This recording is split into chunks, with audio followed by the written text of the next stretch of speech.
Hey guys, it's Ryan. So today I'm going to be talking about a different sort of game. We're going to go into the first Rhythm Heaven game to ever be released, which was actually Japan exclusive. Now, us in the West, we got most of them afterward, but we're going to be talking about the first one today. I hope you enjoy. So this is the first game in the semi-long running Rhythm series. I say that because there's only 4 titles, but the franchise is over 10 years old. The games are published and developed by Nintendo's Software Planning and Development Division, also known as Nintendo SPD. They were Nintendo's in-house development department and were responsible for creating new innovative games for the company, as well as aiding other developers on projects. The game's creation was actually the brainchild from a man named Mitsuo Terada, known as Tsunku to his peers. He was a supervisor and composer for Nintendo, but he was known famously in Japan as a record producer, songwriter, and vocalist. He pitched his idea to Nintendo's executives, thinking that they could do a better job with it than he could. In Japan, the franchise is known as Rizumu Tengoku, which translates literally to Rhythm Heaven, although the game is sometimes called Rhythm Heaven Silver. This was released on the Game Boy Advance on August 3rd, 2006, and was later remade for the arcade by Sega. Now, I'm pretty sure that this game is very similar to the sequels which came out later, but since I've never played any of them, I'm gonna act like you know nothing of the gameplay.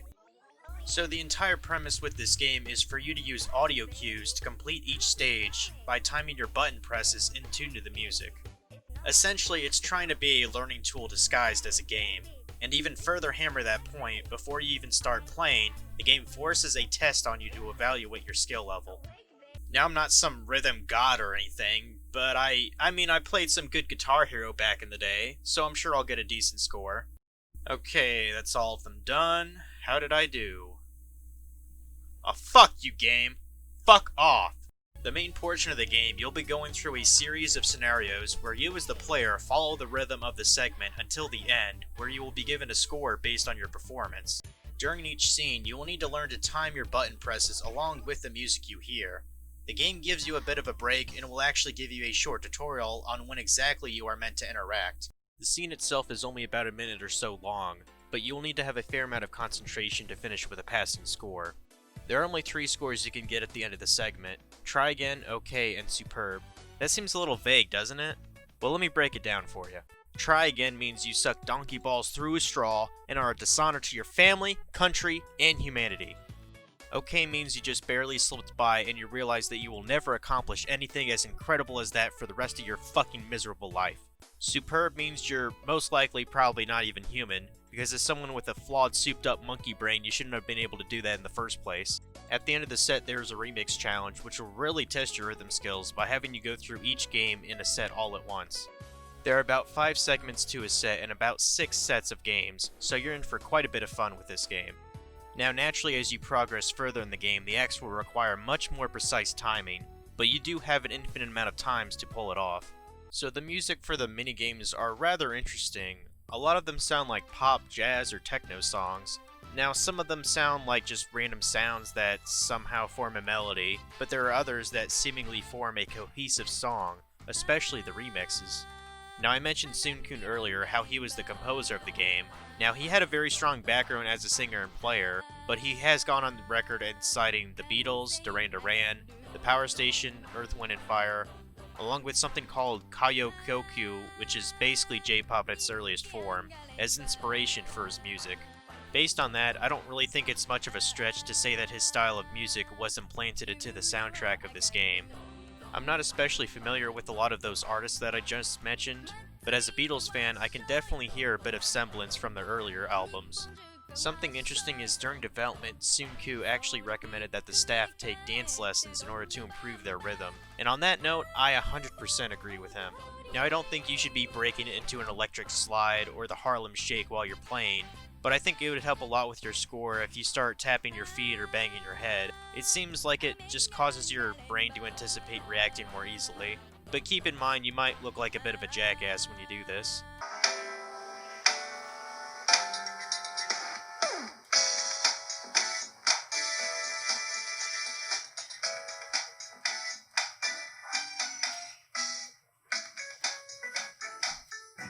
What are you doing? Playing Rhythm Heaven. That's stupid.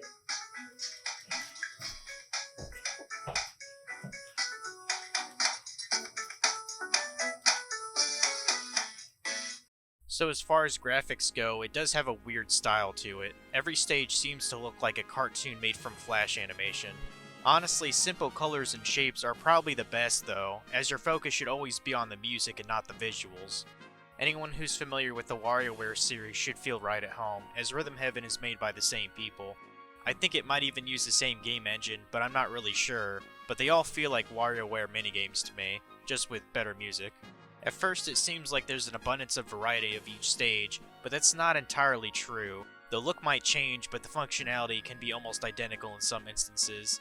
Take this minigame where you play as a toy soldier that has to march in place and perform hand gestures. While later there's a segment where you're an alien and you have to dance around with animations similar to the toy soldier.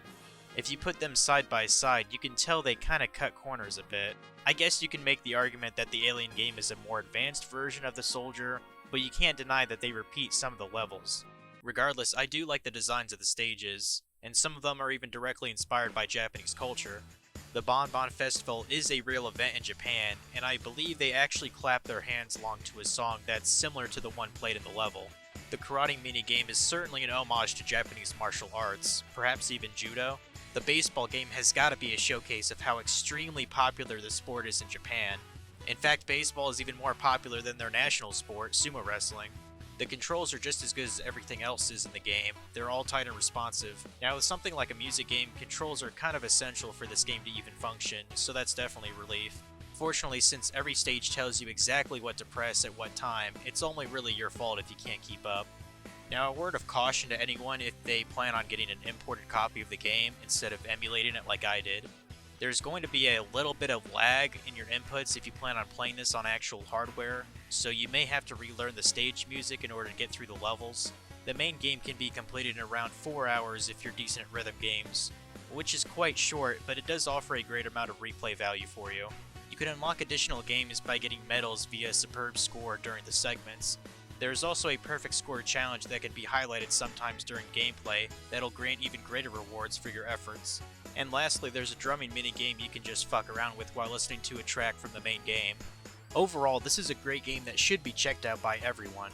It's got a unique playstyle with enough variation to keep it from getting dull, catchy songs you'll end up humming even after you stop playing the game, and it has a charm that invokes a sense of whimsy you'd sort of expect from the WarioWare series. And lastly, the English translation is almost flawless. There's only a little bit of Japanese text left in the game, but it's in more obscure locations that don't really impact the gameplay at all, so who even cares? With all that being said, I do ponder how the first game in the series never left Japan. The main culprit this time is probably due to the fact that the DS was already out in the West about 2 years prior to this game's release. Now that's also true in Japan, but over there, their consoles tend to last much longer, cycle-wise, than ours do. So it's not really too uncommon for a brand new game to be released on previous hardware over there.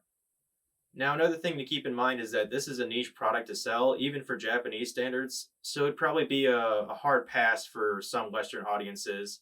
And keep in mind, this is a little bit before the big Guitar Hero rock band boom that happened in the late 2000s as well.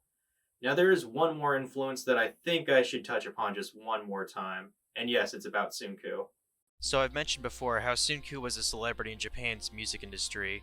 He was most known for being the lead guitarist for the band Sharam Q, and also being the producer for the very popular idol group Morning Musume. While being in Sharam Q, he made a few albums and singles. Most of it is purely in Japanese, I would guess, but he actually made a cover album for the Beatles' album A Hard Day's Night, and from what I could tell, he's pretty good.